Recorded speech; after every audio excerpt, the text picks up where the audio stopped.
अफगानिस्तान से मुतालिक बात करते हैं। प्राइम मिनिस्टर इमरान खान ने अफगानिस्तान का विजिट किया और जैसे ही विजिट मुकम्मल करके वो पाकिस्तान पहुंचते हैं, पीछे 28 के करीब मिसाइल अटैक होते हैं काबुल में। सर, हमारे यहाँ कहा जाता है कि इन मिसाइल अटैक के पीछे भारत का हाथ है और 68 कैंप्स, हमारे डीजीआई इश्तियार ने बताया कि इंडिया के 68 कैंप्स हैं अफगानिस्तान में और इंडिया ऑपरेट कर रहा है अफगानिस्तान में, और इंडिया नहीं चाहता कि पाकिस्तान के और अफगानिस्तान के रिलेशंस बेहतर हों। बिल्कुल ठीक बात है, हम कभी नहीं चाहेंगे। हालांकि हमारी नेशनल डिक्लेयर्ड पॉलिसी है कि हम कभी किसी देश के बीच में ना आए, उनके बाहर। आपके और चाइना के बीच में हम आ पाए?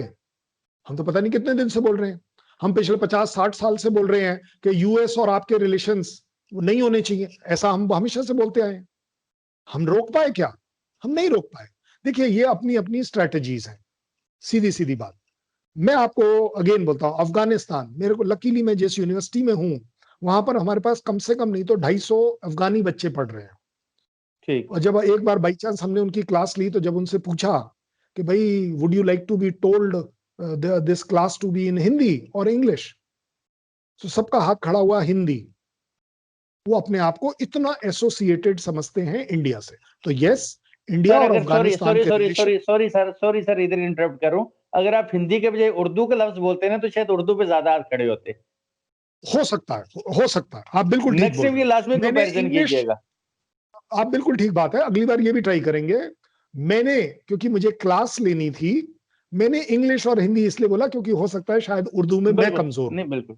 तो इस वजह से। और हमारे यूनिवर्सिटी के अंदर उर्दू अपने आप में स्टैंडर्ड लैंग्वेज नहीं है। हालांकि मैं बड़ी अगेन जिम्मेदारी से बोल रहा हूं, यूपी की ऑफिशियल लैंग्वेज, सारे डॉक्यूमेंटेशन कुछ साल पहले तक 100% उर्दू में थे।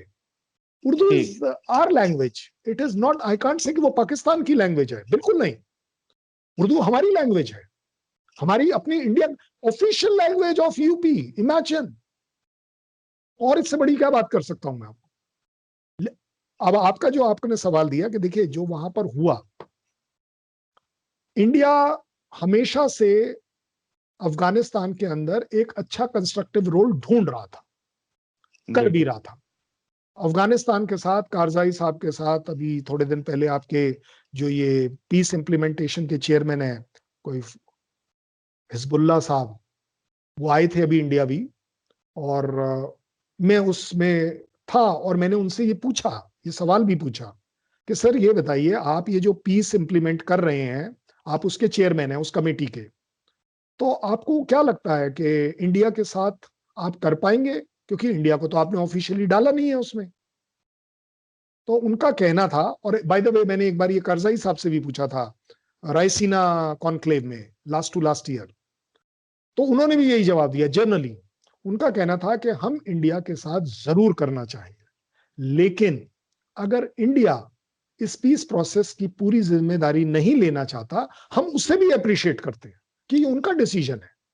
क्यों? क्योंकि इंडिया ने बोला कि यूएस से जिन बॉडी बैग्स को आप अपने घर नहीं ले जाना चाहते, आप उसको मेरे कंट्री से रिप्लेस करना चाहते हो।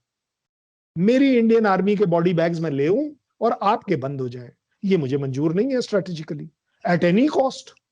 हो सकता है एट दी कॉस्ट कि हम आपके पीस प्रोसेस के ऑफिशियल पार्ट नहीं है, लेकिन जिस तरीके का काम हमारी बॉर्डर रोड्स ने, हमारे बिजनेस कम्युनिटी ने अफगानिस्तान में किया है, जिस तरह का हमारा आपस रेपो है, वो अनपैरेलल है।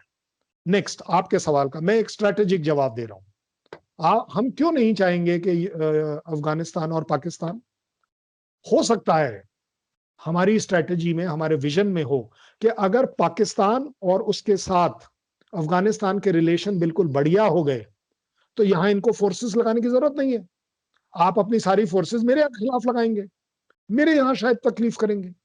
तो हमारे लिए भी बड़ा आइडियल है कि पाकिस्तान का अटेंशन और उसकी फोर्सेस 2-3 जगह डिप्लॉयड रहे, अपना अपना काम करें, हमारे यहां वो वाला प्रेशर ना आए। ये एक स्ट्रेटजी हो सकती है, एक विजन हो सकता है। मैं उस पॉइंट ऑफ व्यू से कह रहा हूं, है या नहीं आई कांट से, I am not in the government, but ये भी एक बिल्कुल। अपने आप में अच्छी स्ट्रेटजी मानी जाएगी कि यस हो सकता है, इसलिए हम नहीं चाहें।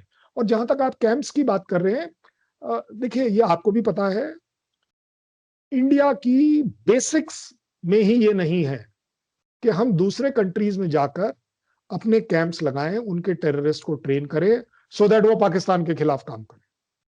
हम हमेशा से कहते आए हैं unstable and a terror Pakistan is harmful to us. Pakistan छोड़ दीजिए, हमारे लिए हार्मफुल है। अगर कल FATF पाकिस्तान को ब्लैक करता है, मेरे को सबसे ज्यादा दुख होगा कि यार तुमने तो सारे दरवाजे बंद कर दिए ठीक होने के, क्योंकि अब आपने ब्लैक कर ही दिया तो बचा क्या। सो इसलिए अगर पिछले 2-2.5 साल में देखें, 0 से लेकर पाकिस्तान 27 में से 21 कंडीशंस को मीट करते करते ऊपर की तरफ चल रहा है, मतलब काम हो रहा है। गलत है सही है कि अगेन अभी आपने थोड़े दिन पहले फाइनेंशियल डीलिंग की वजह से एक बड़े इंटरनेशनल टेररिस्ट तक को सजा दी है। अब वो दिखाने को दी है, ये सब बेकार की बातें हैं। एक कोर्ट ने सजा दी है, अब उसमें दिखाना क्या है भाई? कोर्ट ने सजा दी है। FATF को अगर देखिए, FATF कोई पागल आदमी तो है नहीं, एक ऑर्गेनाइज्ड ऑर्गेनाइजेशन है। वो इस तरह की चीजें पढ़ पाता है, देख पाता है, उसको जज करने दीजिए। अगर उसे लगता है कि नहीं जी ये तो बिल्कुल आई वॉश है, वो अपना आपको ब्लैक कर देगा। हालांकि मैं कभी नहीं चाहूंगा कि पाकिस्तान ब्लैक हो, कभी नहीं, क्योंकि अगर इंप्रूवमेंट का स्कोप है तो ये सो कॉल्ड इसको गलत तरीके से मत लीजिएगा, ये सो कॉल्ड FATF का थप्पड़ दिखता रहे वो ज्यादा अच्छा है। लग गया पड़ गया फिर तो आदमी बेशरम हो गया, फिर बचा क्या। ठीक सर, ईरान पे आते हैं, ईरान से मुतालिक बात करते हैं। हमें दिखाई दे रहा है ईरान भी आपसे दूर होता जा रहा है। जैसे चाहबार में एक रेलवे का प्रोजेक्ट था, उसके अलावा एक दो और प्रोजेक्ट थे जो ग्वादर की सराउंडिंग्स में थे हमारे, उनमें से ईरान ने इंडियंस को निकाल दिया है। ठीक है, क्या चाइना और इंडिया के रिलेशंस की वजह से? आपकी नजर में क्यों? Pakistan, India, Iran, USA, China, किसी भी कंट्री की बात कर लो, जिम्मेदारी से कहिएगा, क्या आप और हम सब पैसा नहीं ढूंढ रहे हैं? बिल्कुल हम ढूंढ रहे सब हैं। ढूंढ रहे हैं अपनी अपनी बिल्कुल। कंट्रीज के लिए, अपनी अपनी कंट्रीज के लिए हम सब ढूंढ रहे हैं। हम उसे बड़ी टेक्निकली बोल देते हैं FDI, फॉरेन डायरेक्ट इन्वेस्टमेंट। हम उसे बोल देते हैं स्ट्रेटेजिक पार्टनरशिप। हम उसे बोल देते हैं XYZ।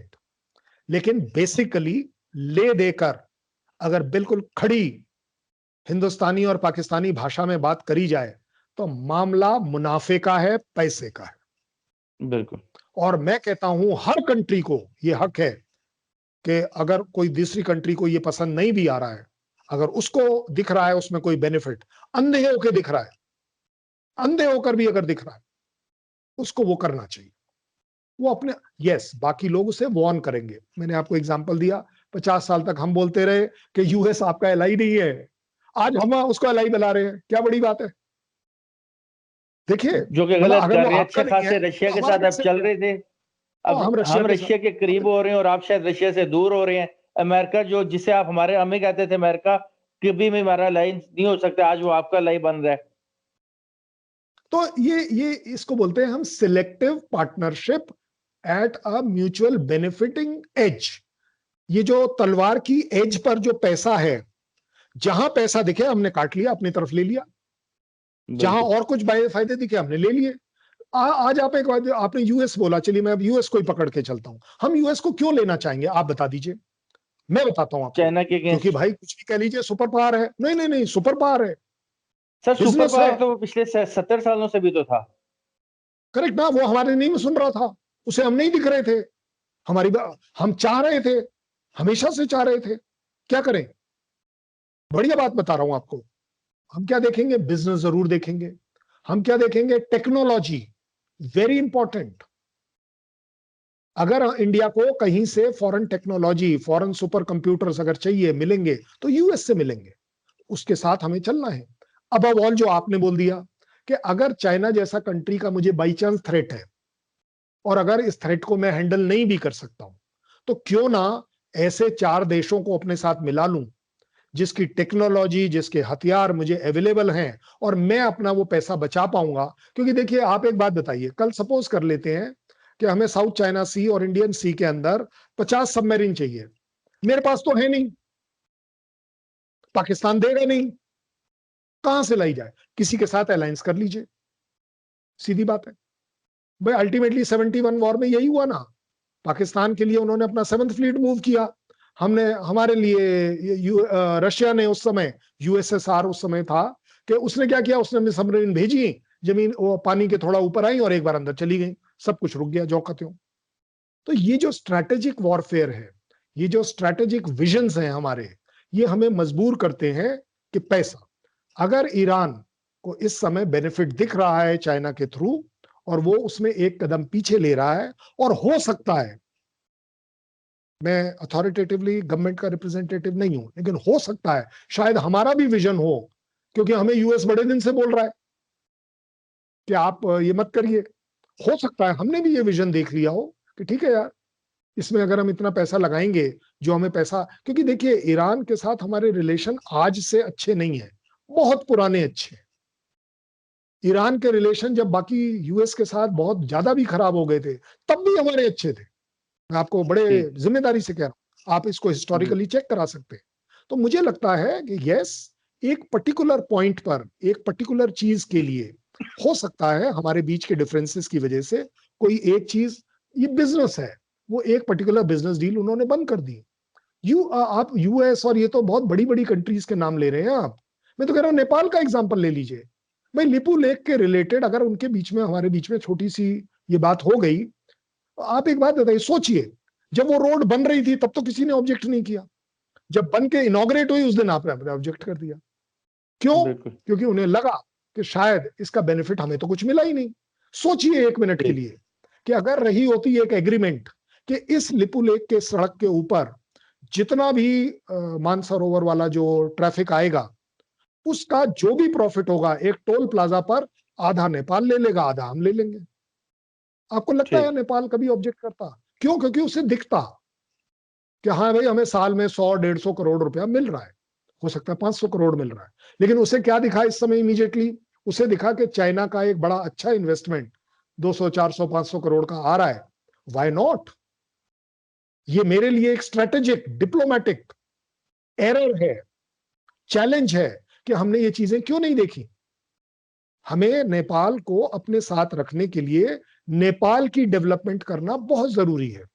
ठीक, बड़ा सिंपल तरीका है। और आजकल आप देख रहे हैं हमारे आर्मी चीफ वहां होकर आ गए, उनको journal of the Nepal army दिया। क्यों दिया भाई? अगर हमारे बीच में सो कॉल्ड तनातनी चल रही है, मारामारी चल रही है, हम एक दूसरे को पसंद नहीं कर रहे, they could have very well said one liner कि भाई इस बार हम नहीं कर रहे ये सेरेमनी, कर लो क्या करोगे। बिल्कुल ऐसा नहीं हुआ। So these are ups and downs of business, कभी ऊपर भी जाएगा, कभी नीचे भी आएगा, और इसे जिम्मेदारी से हमें एक्सेप्ट करना चाहिए, अवॉइड नहीं करना चाहिए, ब्लेम गेम नहीं करना चाहिए। ठीक, thank you very much sir, आपके टाइम देने का बहुत शुक्रिया।